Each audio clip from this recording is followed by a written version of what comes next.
Halo semuanya, selamat datang. Hari ini kita bakal ngobrolin sesuatu yang penting banget, yaitu gimana caranya melakukan riset akademik yang etis di zaman serba digital ini. Apalagi sekarang ada banyak banget tools AI baru. Yuk, kita mulai. Pasti pernah ngerasain kan, puluhan tab kebuka, informasi ada di mana-mana, dan kita jadi pusing sendiri. Mana nih yang beneran bisa dipercaya? Rasanya tuh kayak lagi tersesat di hutan belantara tanpa peta. Nah, disinilah masalahnya jadi serius. Di tengah lautan informasi tadi, satu aja kita salah pilih sumber, akibatnya bisa fatal. Ini bukan cuma soal nilai jelek, tapi ini soal integritas akademik kita. Jadi, tantangan besarnya sebetulnya adalah gimana caranya kita bisa nemuin informasi yang beneran valid dan bisa dipegang di tengah hutan digital yang super luas dan kadang ya menyesatkan ini. Coba kita bedah ya, risikonya apa aja.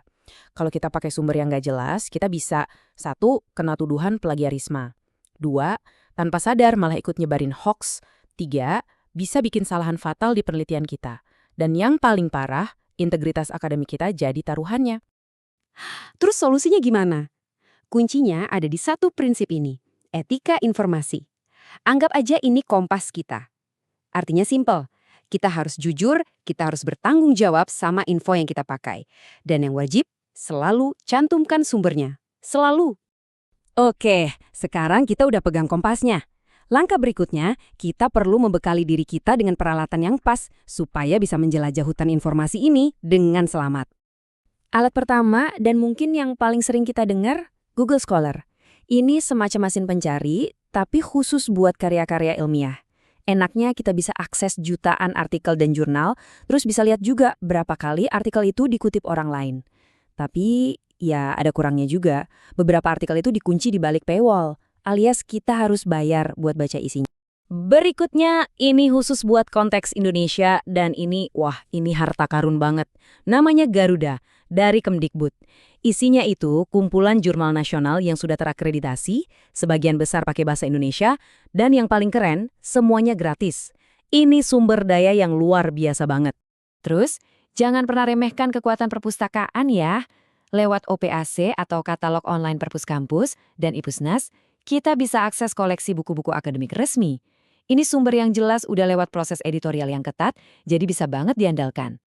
Oke, sekarang kita masuk ke topik yang lagi panas-panasnya. Terus gimana dong dengan AI kayak ChatGPT atau Perplexity? Di mana posisi mereka di antara alat-alat riset kita? Apakah mereka ini teman atau justru lawan? Nah, ini penting banget untuk dipahami. Anggap AI itu sebagai asisten pribadi kita yang super cerdas. Kita bisa pakai dia buat bantu memahami konsep yang susah, atau minta tolong rangkumin artikel yang panjang, atau bahkan buat brainstorming ide di awal. Tapi ingat, AI itu bukan sumber utama. Jangan pernah mengutip AI atau menjadikan dia pengganti proses verifikasi. Jadi intinya, AI itu membantu, bukan menggantikan tugas kita. Punya alat-alat yang canggih itu baru setengah dari perjuangan. Setengahnya lagi, kita harus punya skill buat menilai kualitas informasi yang kita temukan. Coba deh lihat perbandingan simpel ini. Di satu sisi, ada Google Scholar, isinya penelitian yang kredibilitasnya tinggi.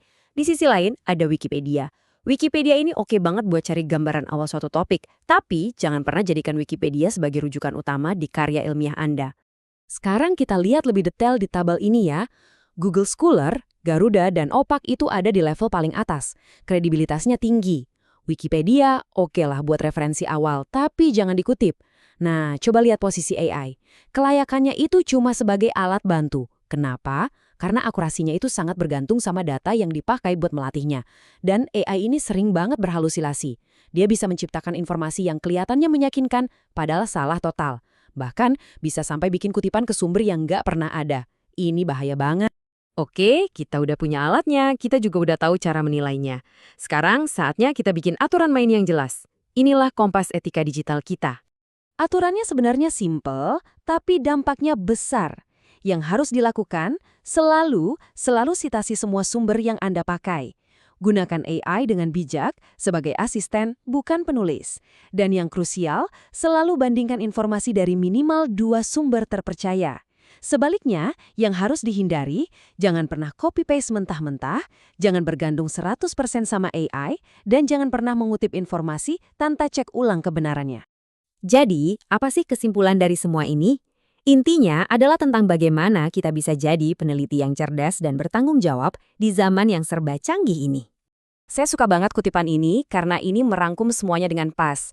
AI itu memang alat bantu yang hebat, tapi dia nggak akan pernah bisa menggantikan aset kita yang paling berharga, yaitu kemampuan kita untuk berpikir kritis. Pada akhirnya, inilah yang perlu kita pegang. Teknologi, mau secanggih apapun, dia cuma asisten. Otak di balik penelitian, sang analis, sang pemikir kritis, itu adalah Anda. Anda yang pegang kendali penuh. Sebagai penutup, saya mau meninggalkan satu pertanyaan untuk Anda renungkan. Teknologi itu pasti akan terus berkembang. Jadi, pertanyaannya adalah, strategi apa yang akan Anda siapkan untuk memastikan Anda akan selalu jadi peneliti yang kritis dan etis di masa depan? Coba pikirkan.